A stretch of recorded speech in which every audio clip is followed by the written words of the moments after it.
Alright guys, James at RampantLionReviews again for you today.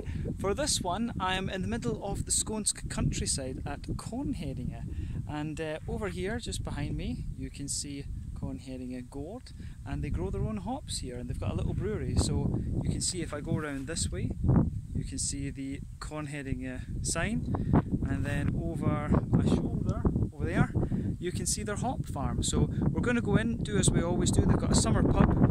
We'll go in, we'll have a look, have a couple of beers, and we'll have a look around. So hope you guys enjoy this one. I want to get out of the road quickly in case I get run over. Catch you in a second.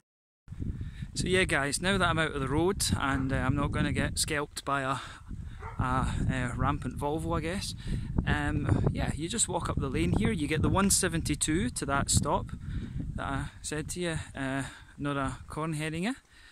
The 172 leaves from both Staffanstorp and Malmö, but you can't get it from Lund. So yeah, you can probably cycle from Lund. That's what we did. But yeah, you come up the lane, and it's a lovely little Skånsk farmyard.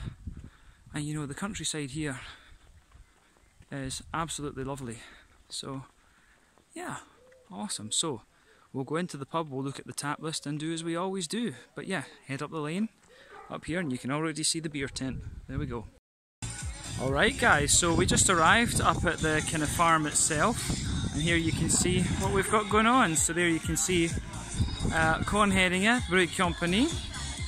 It's a very nice little setup. Food over here is pretty good, but yeah, if you go in here, once you get past the speakers and the cheesy Swedish music, yeah, you can come in, and they've got their brewery over through there, and their tap list and bar. So pretty cool actually. We'll have a little look at the tap list once it's a little bit quieter, so why not? But yeah, it's lovely.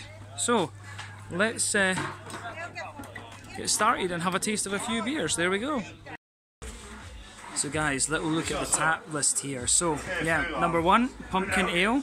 Number 2, Fleder, elderflower, super saison, 6%. Then Einherjar, which is a Mulska, like a kind of meat sort of thing, like more of a beer though. Number 4 is a saison, 5%. Number 5, lager, it's pretty good. Then number 6, Oathbert, which is Belgian strong golden ale. Not sure how close that will be to a triple. But then Blanche, smash, saison from what I understand. Then the full moon, which is supposed to be like a double, and then obviously soft drinks, light beer and stuff like this. So yeah, that is your tap list, which is pretty nice actually. And you can also see just along the bar here, which is kind of cool. You can see all the taps and things. So yeah, very nice.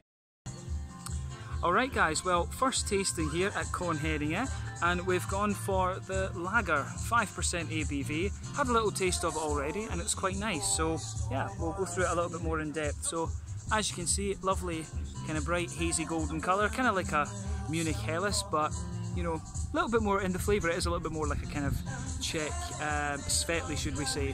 When it poured, lovely kind of pure white head, very very nice, but certainly looks the part of a sort of Helles, German Helles, Czech Letzak. But yeah, 1 or 2 big bubbles, a few little ones going up towards the top of the head there. Looks very nice. So aroma wise, yeah, aroma wise, it's got a lovely kind of bit, it's got a little bit of a kind of spicy floral aromaticity to it, a wee bit of a kind of lighter grassy zesty kind of thing, you know, some earthiness in there as well. We were talking about what kind of hop we thought in this, and I do wonder if this is either Saphir or Nez. It certainly has, as I say, a little bit more of a kind of herbal, earthy sort of thing to it. But yeah, malty wise, kind of nice and white and bready. It definitely smells a little bit like a mash tun. You can smell that sort of kind of wet, grainy type quality to it. So, you know, nice white bread, bit of bread crust, wee touch of a kind of biscuity sweetness to it. As I say, we've covered the hoppy sort of thing. I find it quite spicy, a little bit earthy, herbal, nice grassy zestiness. Fruity wise, I mean, it's kind of what you'd expect, a little bit of a sort of peary, appley sort of thing, maybe a little bit of sultana or apricot, something like that. But these are all things you would expect of, you know, a Helles lager or a, you know, a Czech Svetli. So yeah, let's dig into this one. Take a bit of time, as we say, to sniff it over. But yeah, the Kornheddinge lager, 5%.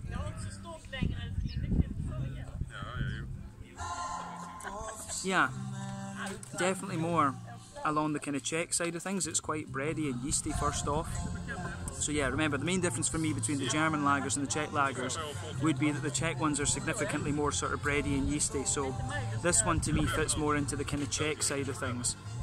But yeah, straight away across the middle of your palate, lovely kind of smooth, white bready sort of thing. You can feel the thickness out of it, a little bit of bread crust, and it's really nice. Very, very smooth beer, this one. It's actually a little bit more ale-like in a sense, but you know, in fairness, if you're more used to the kind of Czech lagers, it is like that, but it's the thickness of the bread and the yeast in this one that kind of make it a little bit more ale-like. But yeah, on top of the breadiness, you've got a little bit of a kind of sweet, kind of McVitie's digestive biscuity sort of thing, which is lovely. And I think that covers the malty, yeasty side of things pretty well, to be honest with you. In terms of the hoppy side of things, a little bit earthy in the back corners of the palate as you come further forward, a little more herbal, some nice floral aromaticity, then a bit of a lighter grassy sort of thing around the front curve of the tongue. So yeah, everything you would expect from a lager beer in that sense. Front third of your palate then, and the fruity side of the beer. Yeah, it's kind of what you would expect, a sort of, you know, that front third of your palate, it's got a nice kind of bready, yeasty base to it once again. You've got a little bit of a kind of sultana, apricot sort of thing on the back, half of that front third of your palate. As you come further forward, a little bit more kind of peary, slightly appley, then a wee bit of that kind of grassy, zesty sort of thing on the front tip of the tongue. Overall, this is a really nice beer. I think if I tried this blind, I might think it was a golden ale rather than a lager beer, but if we consider it as a lager, definitely more of a yeasty kind of Czech kind of thing. But yeah, mouthfeel wise, you know, bottom end and mid-bodied. Carbonation is very, very smooth in this one.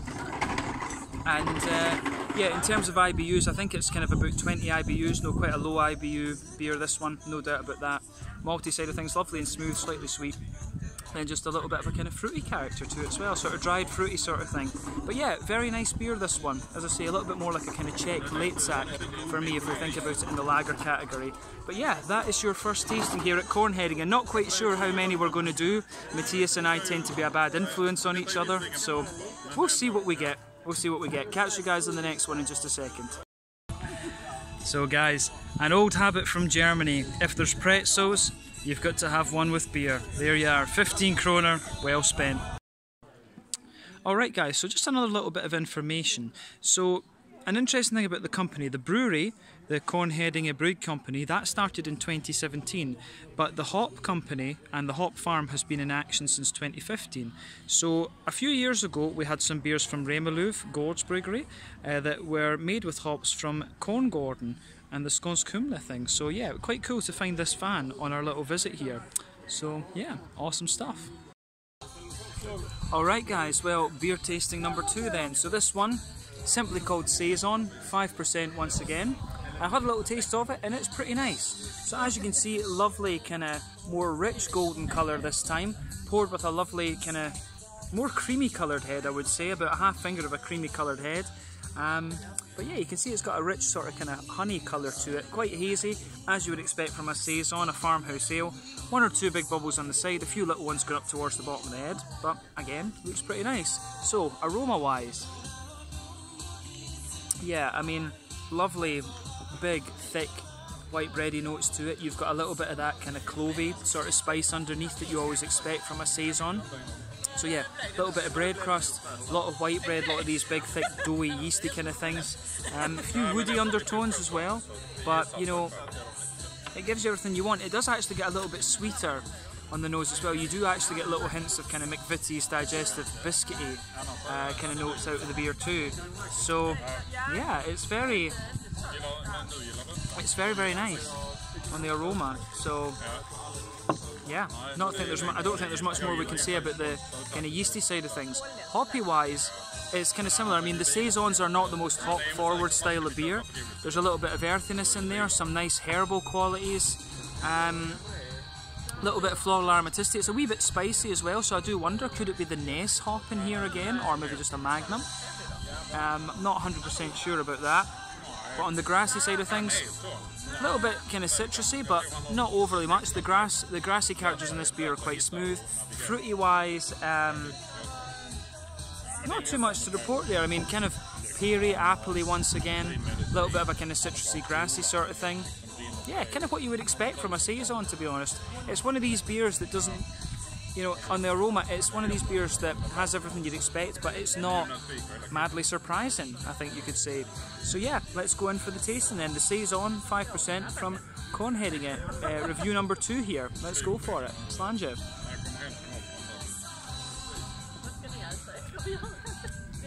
Yeah, I mean, much as you'd expect. Lovely smoothness to it, I have to say. These guys have some really nice smooth beers, and when they're farmhouse beers you would kind of expect that. Big soft white bready backbone across this one. You do get a little bit of a bread crusty character in there, particularly at either end of the middle third of your palate. The white bready notes kind of thicken up a wee bit. You do get some kind of almost like rye graininess out of it, or a little bit of a kind of clovey spice. There's a little bit of that in here, which is kind of interesting. But yeah, there's not too much else to report on that in the middle third of your palate. You maybe get a little bit of a kind of woody character as well the further you go into the aftertaste, but you can really feel the yeasty note on this one. Back third of the palate, again you feel that sort of soft bready base in there, a little bit of the kind of rye grainy notes. The graininess is a bit more intense in the back third of your palate, but the yeasty flavours are a bit taller, so the flavour of the beer is a bit taller in the back third of your palate, and it condenses down as you come further forward. But in terms of a saison, not a style I drink too often, but I think they've done a solid job of this one. Absolutely.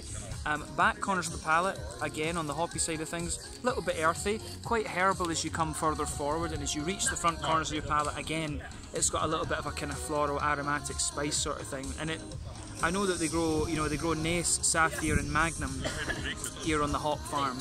So yeah, it's probably a combination of these that's in here, and it makes sense because the beer does have a wee bit of a spicy note.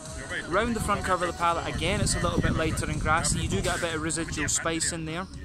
But yeah, front third of your palate, you get a nice little bit of an oily, you get a nice little bit of a kind of, you get a little bit of that oily kind of fruity note there, but the base of the front third of your palate is distinctly bready once again, wee touch spicy, and of course you get a little bit of a, you do get a little bit of a kind of fruity character out of it. But the fruity notes on this are as you'd expect, tiny little bit of apricot, tiny little bit of kind of sultana and things, and maybe just a wee touch peary. There's not too much to report on that. Mouthfeel wise, it's kind of pushing towards the top end of mid-bodied, but I think because it's come right from the tap it feels thicker than it would if you get the bottle out of this. But this is how the saisons are meant to be, they're meant to be on tap, so you have to take that level of authenticity quite seriously with this one, and I like that about this beer. But yeah, it works, it certainly works. But yeah, mouthfeel wise, bang in the centre mid-bodied, smooth carbonation, thickens up a little bit the more you drink of it. IBUs I think are about, you know, 10, 15, very little in the way of IBUs. Smooth malt base, a little touch of sweetness to it, as we say. You do get a little bit more biscuit flavour out of this, and the fruits are kind of nice and dry in character. Don't think there's much more to say about this beer. So yeah, this one was the saison. I think we're going to do 2 more, and we might have something else to eat. But yeah, that is it for review number 2, the saison 5%. Catch you in a second. So guys, little look at your food menu here. Smørrebrød, which is Danish of course. 3 different types of smørrebrød for 300 kroners. Pulled pork, which was lovely. Popcorn. And yeah, very nice little simple selection there. But very, very good. So yeah, you can get some lovely pulled pork at this one. So you won't go hungry, let's just say that. Alright guys, so we got some food because, well, beer brings hunger. So Matthias got the 3 different types of smørrebrød, and this cost 100 kroner, so like 10 euros, so that's alright. And then my one, I got pulled pork, and it was, the guy was desperate to sell me all the stuff, the red cabbage and things, but I was like, nope, Scottish, pulled pork, mayonnaise, that's it. That's how it should be. Meat, sauce, nothing else. No red cabbage, no gherkins, none of that. Just the good stuff. So let's go for it. Alright guys, well, tasting number 3 then. I moved away from the bar just to keep the music a little bit quieter for the video, so why not? You've got a nice view of the farm behind me. So beer number 3 is called Hoya. So this one comes in at 7.2% ABV, and it's some sort of cross between a mead and a honey beer basically. I'm not sure exactly how crossed over it is, but yeah, I'm not sure how well you can see that with the light and things, but this one's got a lovely, very, very rich kind of golden yellow colour to it. It had a sort of almost kind of ivory coloured head on it when it was poured, but nice and kind of naturally hazy, as you would kind of expect from a mead or a honey beer if you like, but certainly looks very, very nice. I had a little sip of it to toast with Matthias, and yeah, I think we can have a little look at the aroma on this one, why not? So I mean, this one's a little bit unusual in a sense because it smells very sort of corny. You know, it's got a real kind of, you know, maize, corn kind of smell to it. But I mean, on top of that, you get a lot of honey out of it. You get that light sort of caramel, wafery honey kind of element to it. Bit of bread in there, of course, as well. So you have some lovely, how would you say? You have some, you know, some lovely kind of almost brown bready notes to it, a little bit of a white brown bready sort of thing. But I think that works for it. I really do think that works for it. But it's very, very nice. So on the other than that, I don't think there's too much to report on the malty side of things. When it comes to hoppiness, it has a little bit of a kind of grassy character to it, like a sort of lighter grassy kind of note. One or two little floral elements, a tiny wee bit of earthiness. And yeah, fruity wise, you know, it's these typical kind of apple peary things. Most of the beers we're going to drink here will be on the lighter side of the spectrum. But yeah, it's got a little bit of a kind of appley, peary, apricot, sultana type kind of thing. These sort of dried, lighter fruits. But yeah, you'd kind of expect this from a honey beer, to be honest with you. But this one, 7.2%. Let's have a taste and see how we go.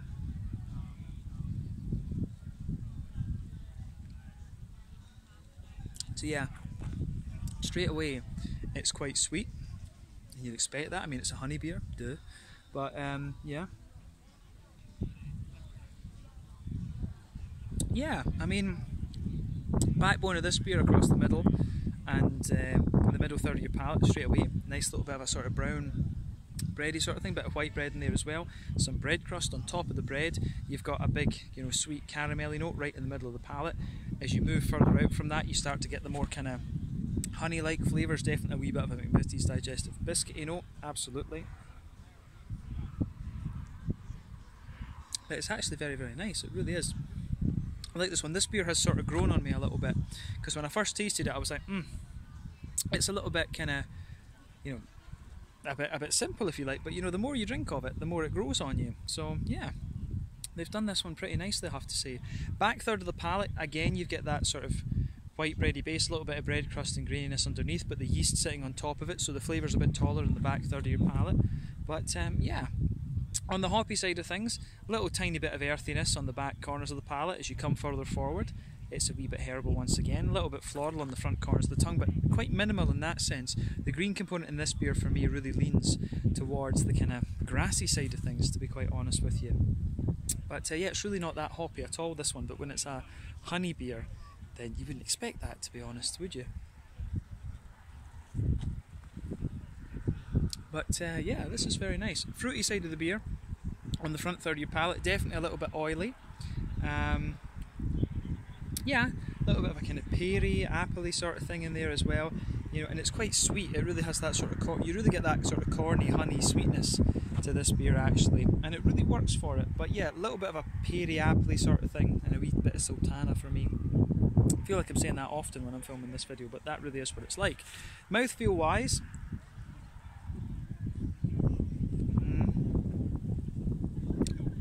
I do apologise if the mic is picking up the wind, by the way.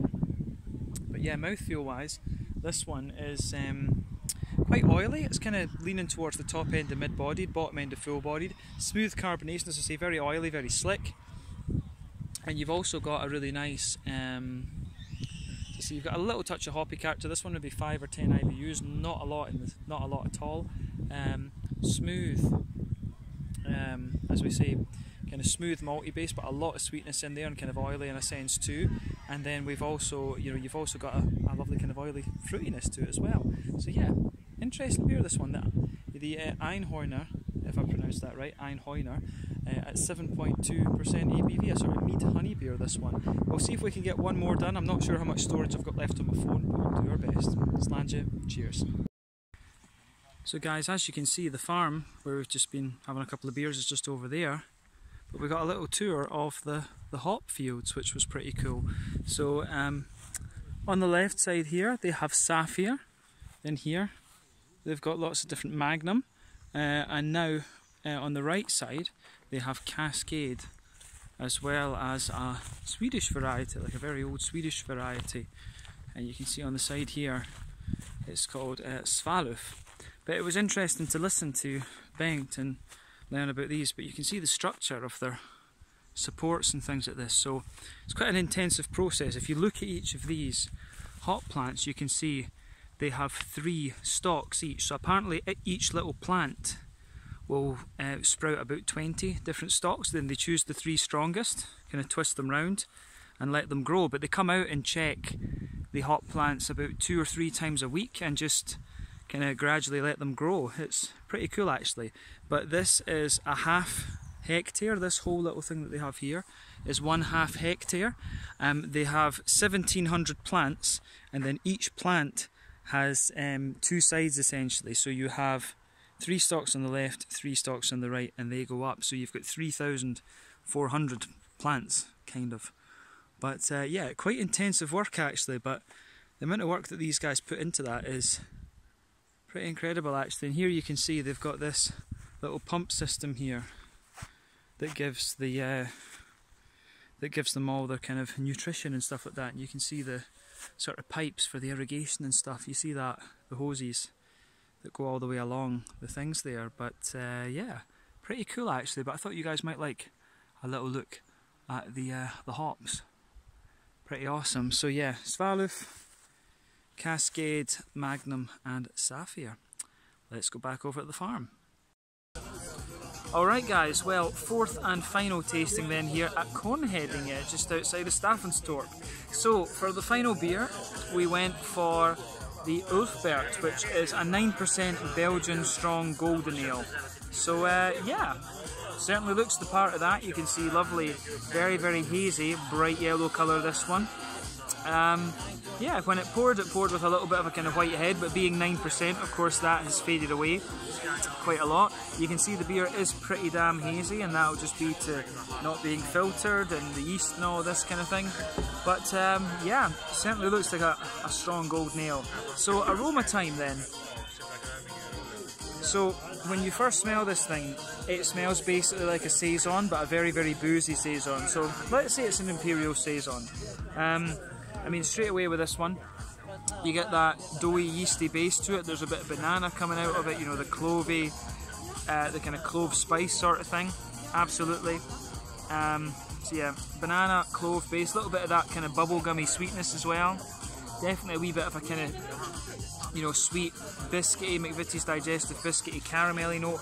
And you know, you get quite a bit of that airy, bready yeast kind of thing coming out of it as well. So yeah, it's interesting on there on the malty yeasty side of things, absolutely. Hoppy side of things, yeah, it's kind of similar to what we've had before. As I say, I'm guessing they're using the same hop varieties in their beers because they've got their own hops, you know. But yeah, a little bit of kind of smooth earthiness out of this one, a wee touch of a herbal quality. I get quite a bright floral aromaticity out of this one though. So yeah, the floral aromaticity is quite noble in this one, potentially because of how, you know, sort of bready and yeasty this beer is, but certainly a little bit of a kind of grassy, zesty, citrusy character to it. And yeah, fruity side of things again is what you'd expect. As we said, there's a little bit of a sweet banana kind of thing to it. That's coming from the yeast. You know, you get the you get that sort of apricot-y kind of base to the fruity side of things. Definitely some kind of sultana type notes in there. You know, dried white, green, grapey qualities. You know, some peary esters, absolutely. I think that's it, yeah, pear, sultana, apricot, and I think, you know, the banana sort of thing from the yeast. I think that sums this one up quite nicely on the aroma. So yeah, let's have a taste of it and see how we go. So this one is the Oathbert, 9% Belgian strong golden ale as they're calling it. Not sure exactly what it is, but it smells like an imperial saison. Let's have a taste.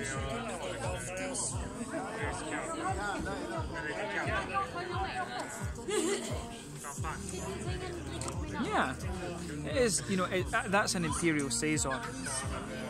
Pretty sure that, you know, if it was a triple, it would have more kind of brown sugary notes to it and things. It would have a little bit more kind of nice to it. In fairness, it does have a little bit of a kind of honey caramelly element to it. Beer's going to my head, guys. Yeah, so it certainly has got a wee bit of a kind of brown sugary element to it, but you'll always get that with these boozier beers. You absolutely get that in this one. But yeah, let's break the flavour down for you then. Malty backbone of this beer, absolutely soft white bready character there. Either end of the middle third of your palate, definitely a little bit of a kind of bread crusty sort of thing. On top of that, you can feel that the bready notes just kind of thicken out a wee bit, and within that sort of thicker bready layer, that's where you get the kind of clovey spice. You get a wee bit of bread crust in there. As I said, there's quite a little bit of a kind of banana flavour to this one, and a wee bit of a bubblegummy sweetness. Sitting on top of all of that though, you get a little circle of kind of brown sugar in there, and it's quite honey-like. It is kind of quite honey-like in a sense, but in the dead centre of your palate you get a straight up sweet caramel. But when you move further out from that, it's certainly a little bit more sort of honey-like and kind of McVitie's digestive biscuit-like. But I think that sums up the middle third of your palate.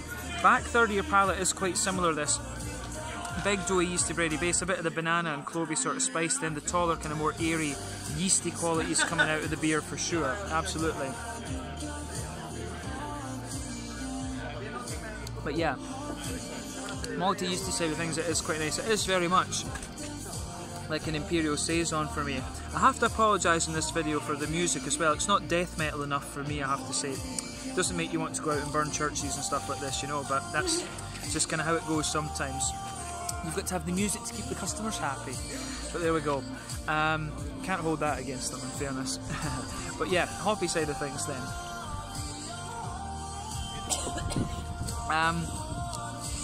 Hoppy side of things.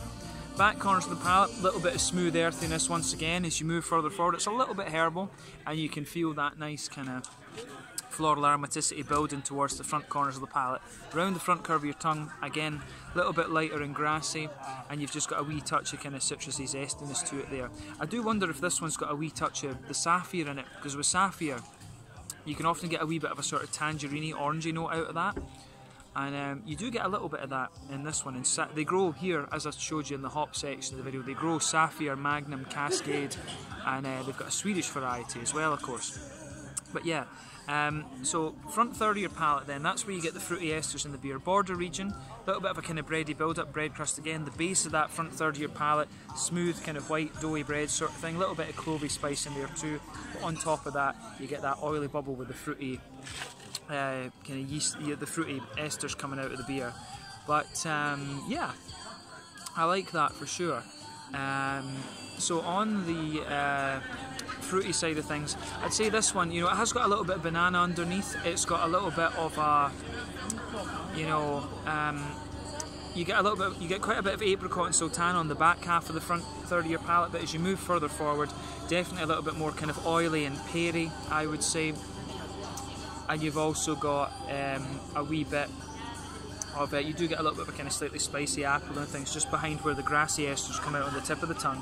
But yeah, in terms of a Belgian Gold Strong Ale, it's nice, but I would call this an Imperial Saison. I really would. I would say that this is an Imperial Saison rather than a Belgian Strong Golden Ale. But I like it. I do like this one. So thumbs up to Kornheddinge BryggeriKompani for this. But yeah, mouthfeel. Top end of mid-body, it's not quite full-bodied. And this is quite often the thing with Belgian styles, is they usually put a bit of brew sugar in them to, you know, put the alcohol up a little bit rather than using the malt. So that usually gives you a lighter mouthfeel. But yeah, top end of mid-bodied for me. Smooth carbonation in fairness, but that's because it's off the tap. And yeah, the malt, as I say, in terms of bitterness, this beer is very low bitterness. I think this is about 20 IBUs, if that, it's probably about 15. It's like half of Weizen level sort of bitterness. Malty side of things, malty yeasty side of things, we say, very smooth. It thickens up a wee bit. It's got a degree of sweetness to it, a little bit of brown sugar, honey kind of thing. And yeah, it really works. It does work very nicely, actually.